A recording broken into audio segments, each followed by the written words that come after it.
Fred, let's come back to the fact of how guys are built and the aspects that we're dealing with, our eyes, our mind, and our emotions here, our heart.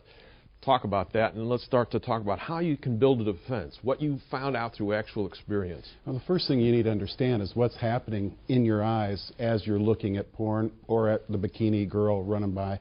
The thing that happens is there's a chemical release in the brain that hits the limbic center, which is the center of the brain that handles sexual pleasure.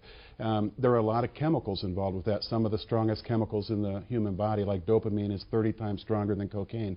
There's a lot of things that hit that brain that are very addictive, and so it makes us want to go back to the porn. It makes us want to continue to look at the girl jogging in the bikini.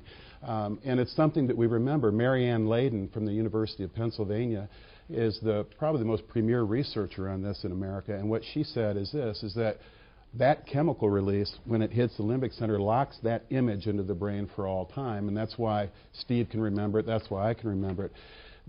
The aspect then that we need to focus on is, okay, this is something that we look at, this is something that is a natural chemical reaction. It's not really, even this aspect of the eyes is not really a moral issue. It's not really a God issue. It's just the fact our eye is what it is, and as another scientist says, Jeffrey Satinover, he calls it a perfect delivery system of opioids to the brain. So we need to understand that there's a real draw here. It's very natural, and if you don't early on train yourself to guard your eyes from these images, it's going to take you down that path. So one of the things I found as I began to try to break these habits was I took 6 of the areas that I was most vulnerable to.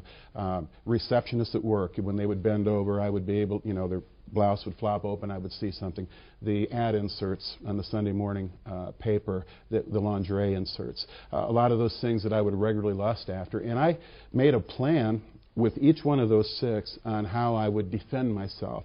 For instance, with the ad inserts, I would make a rule to myself. If I, as I would reach for it, would sense any kind of desire for lust, I had no right to pick that up that day. And I just began to put these things into practice, and what I found is that as I began to cut those images off in my life, that addictive draw that used to feel like that chain and kept drawing me back in began to break. And it took about 6 weeks.